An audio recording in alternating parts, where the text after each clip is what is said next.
What is the optimal amount of protein that you should take to get swole? We're gonna cover this in depth with a recent research article, and we're gonna start right now.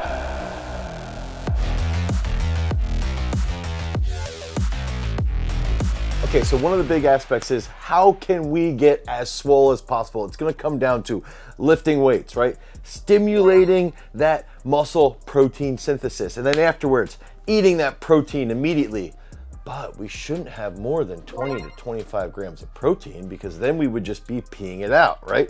So we need to use lifting, then we need to partition these amino acids to signal for our body to then spark that muscular growth. And we've even seen in research papers like this, ingested protein dose response of muscle and albumin protein synthesis after resistance exercise in young men, that 20 to 25 grams should be the perfect amount of protein consumption to help us get jacked. And this is mainly the reason why a lot of individuals, including myself, were told by the old school coaches that as you're coming up, hey, make sure you've got that protein consumed within that 30-minute window. That's that anabolic window. And then as long as you have those 20 to 30 grams, you're gonna be good. You're gonna be on your way to making those gains. And then we even were told we've gotta make sure that we divvy up our nutrition over 6 different feedings. We gotta balance everything so that we can continuously make optimal improvements in the weight room and even overarching physical improvements. But then there started to be a little bit of an irony, especially around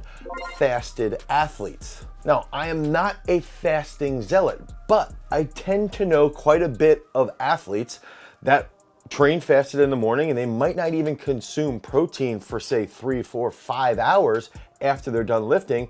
They're still strong and they're still shredded. And a lot of this actually started out with my brother, who ended up getting diagnosed with epilepsy, was informed, hey, try this ketogenic diet. Hey, try this fasted diet.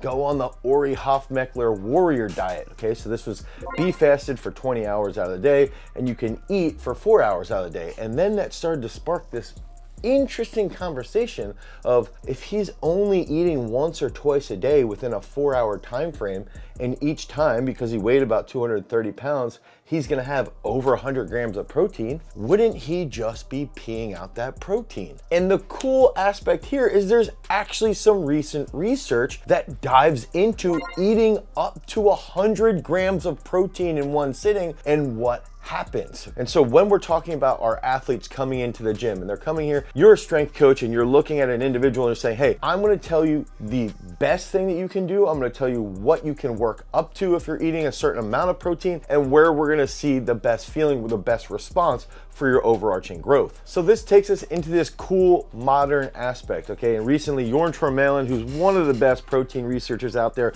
along with Luc Van Loon and their entire team, ended up breaking down what happens if we get someone who consumes 25 grams of protein, and they lump these individuals into a specific group. Then they get individuals who consume 100 grams of protein after a workout. And then they have a placebo group with no protein consumption, okay? So we're gonna have 3 groups, 25 grams of protein, 100 grams of protein, and then no protein. And what ends up being really, really cool here is they're actually using tracers inside of the protein so they can track, okay, when does this protein get introduced into the muscle tissue? Okay, when does it actually get utilized and how long does it take? What are the different blood measurements? And so they're looking at a couple different aspects and they end up looking at this over a 12-hour time frame. Now, one thing that we got to bring up right away is that the protein that they're using, okay, so they're taking these individuals, they're doing a workout, then they're having 100 grams of protein, or they're having 25 grams of protein, or they're not having protein at all,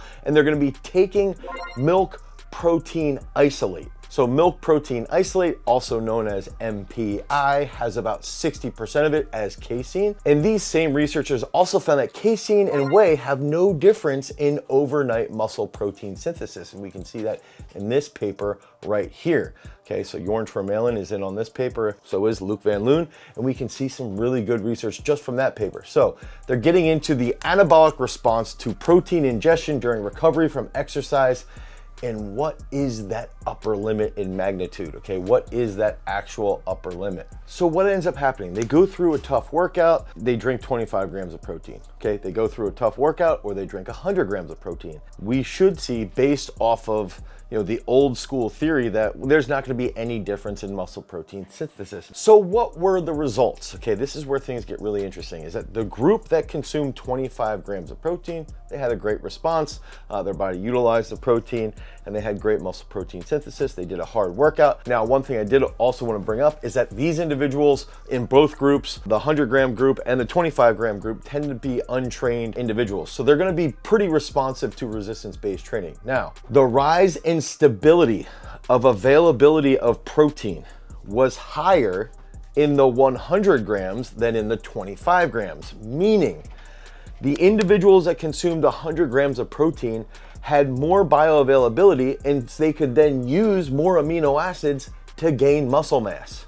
Okay, so this is showing that if you consume 100 grams of protein, despite the increase in amino acid oxidation rates, okay, the study reveals a positive correlation between protein intake and whole body protein net balance. So this ends up suggesting that our body can use a much larger amount of amino acids or a much larger amount of protein without having it push into oxidation than we originally thought. So there's potential here that there's no limit to protein-derived amino acid bioavailability. Now, the interesting aspect here is that how can we actually apply this? So if we're consuming 100 grams of protein, at least according to Troy Malin and Luc Van Loon, those guys all together, that essentially that we can have 100 grams of protein post-workout. What are the applications? I think first of all, it's important to identify that these were untrained individuals, okay? So again, they're gonna be more responsive. That doesn't mean this is a bad study. It just means it'd be interesting if we looked at maybe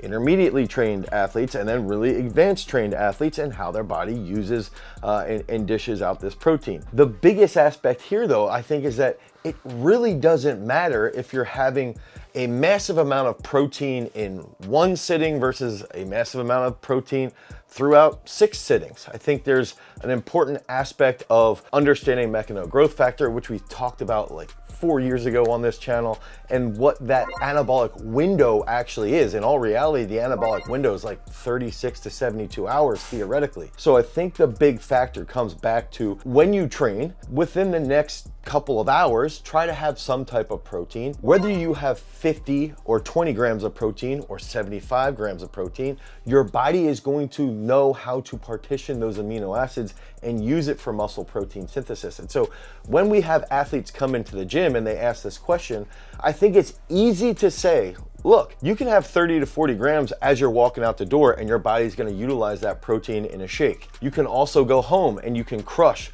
a whole bunch of steak or chicken or whatever, and you might have 60 to 80 grams. Your body is still going to use that over a long period of time.